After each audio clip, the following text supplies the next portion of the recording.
आगे बढ़ेंगे, आपको बताएंगे नाजरीन।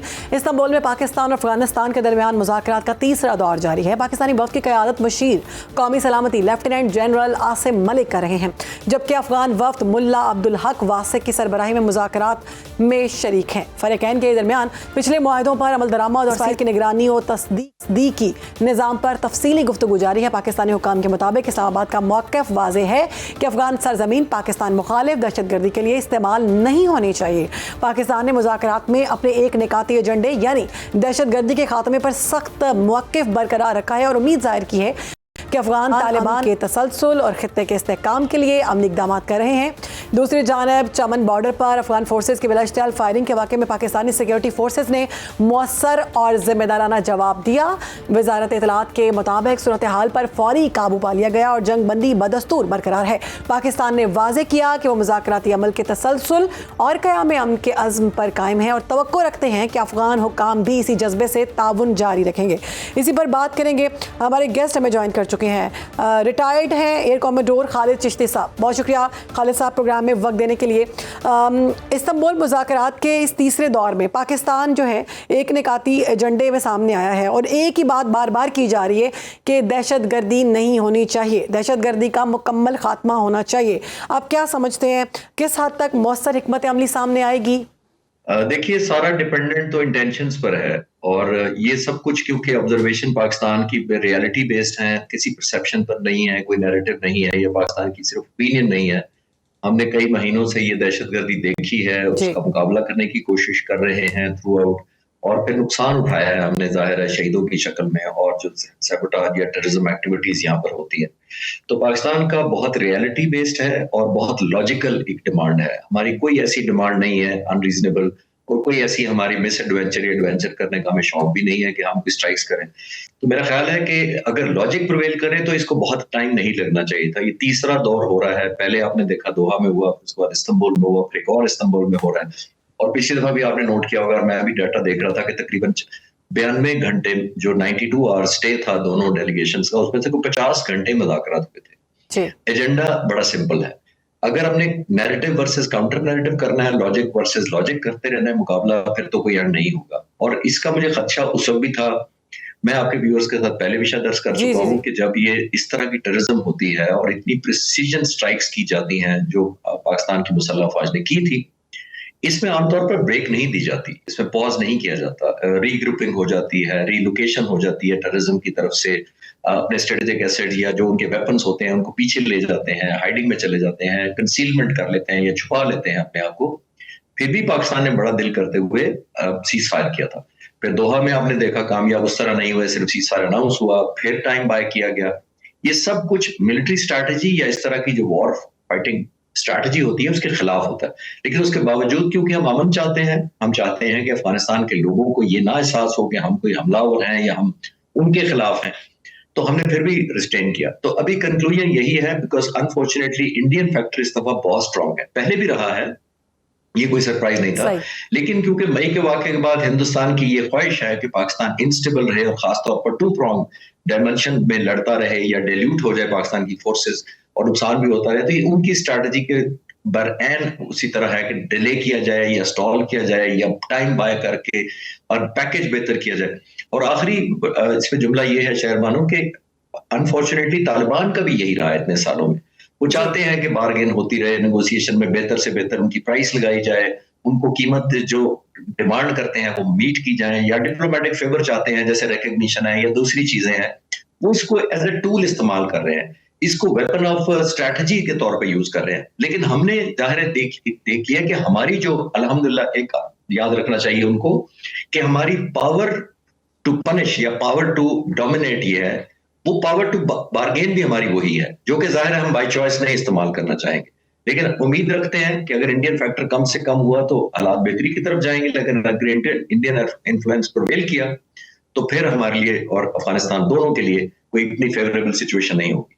ठीक है खालिद साहब, अफगान सरजमीन से पाकिस्तान पर हमलों का तसलसल जो है हम देखते रहे, उसके बाद अब ये मुज़ाकरात का तीसरा दौर, अब क्या समझते हैं कि सिर्फ मुज़ाकरात से ये मामलात हल हो जाएंगे या फिर हमें सिक्योरिटी पॉलिसी में तब्दीली लाने की ज़रूरत है, किसी कोल्ड रिस्पॉन्स की ज़रूरत है? देखिए शाहरबानो, पहले भी जिस तरह हमने हिंदुस्तान के खिलाफ अल्हम्दुलिल्लाह मई इसी साल जो विक्ट्री हासिल की, उस तरह से अगर हमने ऑफेंस लॉन्च किया है अफगानिस्तान के तालिबान के खिलाफ, तो तालिबान के खिलाफ था, हम लोगों के खिलाफ नहीं है। जैसे हम हिंदुस्तान के लोगों के खिलाफ नहीं थे और हमने तो अपने डिफेंस में किया था, उसी तरह हमें ये भी बावर भी कराना चाहिए, और हमारा मानना भी यही है कि हम अफगानिस्तान के लोगों के खिलाफ नहीं है। उनकी जो पॉपुलेशन है उसको रिस्पेक्ट करते हैं। बदकिस्मती से जो चंद ऑब्वियसली टॉप डिसीजन मेकर्स होते हैं, उनके हाथ में ज्यादा होता है, बार्गेनिंग टूल के तौर पर भी वही इस्तेमाल करते हैं। तो अल्लाह ना करे, मैं तो अभी भी कह रहा हूं और पहले भी मैं कहता आया हूं कि मैं बिल्कुल फेवर नहीं करूंगा कि टू फ्रंट पाकिस्तान की आर्म फोर्सेस या जाहिर है हमारी डिफेंस की जो जितने भी एसेट्स हैं उनको टू फ्रंट हम इस्तेमाल करना पड़े, क्योंकि ये सिर्फ और सिर्फ फायदा हिंदुस्तान को होता है, किसी और को नहीं होता। हमारी इकोनॉमी पे इफेक्ट करता है, हमारे जाहिर स्टेबिलिटी पे आता है, हमारी जो डेवलपमेंट है वो रुक जाती है, इन खास तौर पर जो दो सूबे हमारे केपी के और बलूचिस्तान है। तो ये हमारा तो बिल्कुल फेवरेबल नहीं है, और जो हमने ऑपरेशंस किए हैं वो बहालत बहुत मजबूरी में किए हैं, बाय चॉइस नहीं किए हैं। जितनी प्रिसीजन स्ट्राइक हमने की है उसको हम सेलिब्रेट भी इसीलिए नहीं कर रहे, तो इसीलिए नहीं कर रहे कि अफगान हमारे भाई हैं, ने 40-45 साल का हमारा बॉन्डेज रहा है, और जो किया है हमने उन फोर्सेस के खिलाफ किया है जो हमारे लोगों या मुसल्लह अफवाज या लॉ एनफोर्समेंट एजेंसीज या पुलिस के लोगों को टारगेट कर रही हैं, और वो इंशाल्लाह हम करते भी रहेंगे और करना भी चाहिए। बिल्कुल ठीक है। खालिद साहब, आप क्या समझते हैं, तालिबान हुकूमत के अंदर ऐसे धड़े मौजूद हैं जो पाकिस्तान के साथ मफाहमत से काम ही नहीं करना चाहते, बात ही तरीके से नहीं करना चाहते, और अगर मुज़ाकरात नाकाम हो जाते हैं तो आप क्या समझते हैं पाकिस्तान के पास मुतबादिल सफारती और दिफाई ऑप्शंस कौन कौन से हैं? देखिए, पहले हमें तो ये कॉम्पिटिशन देखनी चाहिए कि वहां एक धड़ा है जो अफगान तालिबान का है, वो इस वक्त टीटी उसको कहें कि टीटी अफगानिस्तान जो है वो उसका कंट्रोल है मेजॉरिटी ऑफ एरियाज के ऊपर, सारा नहीं है कंट्रोल। बहुत हकानी है ग्रुप जो काबुल बेस्ड है, उसके फर्दर 2 ग्रुप्स हैं। उनमें एक धड़ा रिलेटिवली सॉफ्ट है, इतना शरिया नाफिज करने में उतनी सख्ती नहीं कर रहा या चाहता नहीं है करना। फिर नॉर्दर्न अलायंस है, अहमद शाह मसूद उनका बेटे जो अभी कर रहे हैं, फिर गुलबदीन हेकमतयार है जो पुराने वेटरन्स हैं। तो बहुत सारी डायमेंशन है जो विद इन भी डिवाइडेड है, और बदकिस्मती ये है कि ये क्योंकि कॉम्पोजिशन ऑफ फोर्स है और फोर्स हब बन चुके हैं, यानी ताकत किसके पास है, जिसके पास ताकत ज्यादा उसके पास कंट्रोल होता है।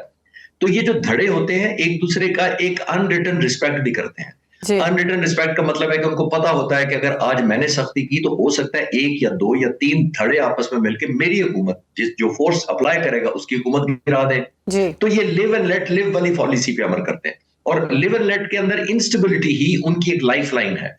यानी जितनी इंस्टेबिलिटी रहती है, बाकी मुल्क इनको, चाहे वो चाइना हो, चाहे अमेरिका हो, चाहे रूस हो, चाहे मिडल ईस्ट के मुल्क हो, उनके सिंपथाइजर्स भी होते हैं, उनके साथ इनकी एफिलिएशन भी होती है, उनकी अलाइनमेंट भी होती है, फिर इनको हेल्प भी करते रहते हैं काम। तो जैसे मैंने कहा कि इनकी इंस्टेबिलिटी में इनको स्टेबिलिटी नजर आती है, और अगर स्टेबिलिटी हो जाए तो इनको अनस्टेबिलिटी नजर आएगी। तो ये खित्ता हो ही तब सकता है जब बाहर के लोग या बाहर के मुल्क जो है, बाहर की ताकतें हैं, वो अपना नेगेटिव इन्फ्लुएंस, जो मेलिफाइड इंटेंशन, जो बदनीयती वाला एलिमेंट है, वो खत्म करें। हमारी सिंसियरिटी रही है, हम इनके ट्रेड में हेल्प करते रहे हैं, हम बहुत ज्यादा इनकी लुक आफ्टर करते रहे हैं। आपने नोट किया बॉर्डर बंद होता है तो सैकड़ों की तादाद में ड्रग्स के लाइनअप लग जाते हैं।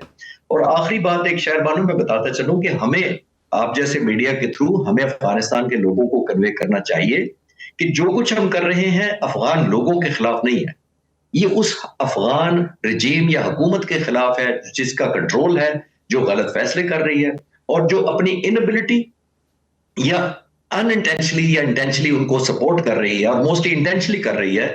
जाहिर है क्योंकि एक उनकी काबिलियत है नहीं उनको रोकने की, और दूसरा वो करना भी नहीं चाहते, जिसकी वजह से प्रॉब्लम तूल पकड़ रहे हैं। तो खालिद साहब, आप क्या समझते हैं, हमने जैसे कि आपने कहा कि तुरखम बॉर्डर जब बंद होता है और जब बॉर्डर्स को बंद किया जाता है अफगानिस्तान और पाकिस्तान के दोनों तरफ से, तो वहाँ पर जो ट्रेड है वो मुतासिर होती है, वहाँ के लोग जो हैं वो मुतासिर होते हैं, उनको वहाँ पर तालीम नहीं दी जा रही, वो पाकिस्तान आकर तालीम हासिल करते हैं, बिज़नेस जो है वो पाकिस्तान आकर करते हैं।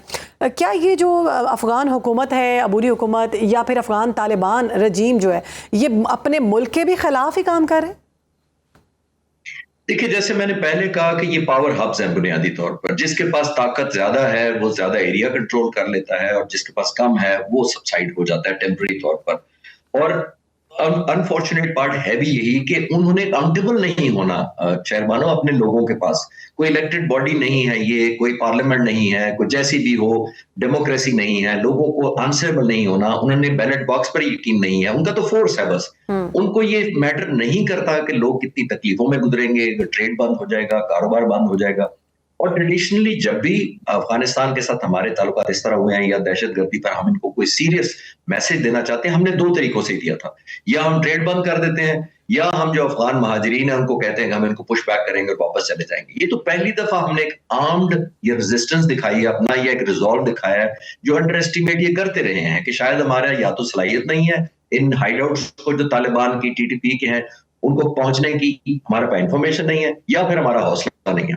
ये मैं आपको कंफर्म कर सकता हूं खासतौर पर आर्म फोर्सेस के यहाँ पे कि बहुत प्रिसीजन अटैक की गई, बहुत कैलकुलेटेड की है और बहुत लिमिटेड की गई है। अब मैं ये बता सकता हूं कि 100 टारगेट डेलिब्रेट हुआ है, 5 या 10 का अप्रूवल होता था क्लियरेंस शूटिंग के लिए या जो स्ट्राइक की गई है। इतनी ज्यादा मोहतात तरीके से की गई है।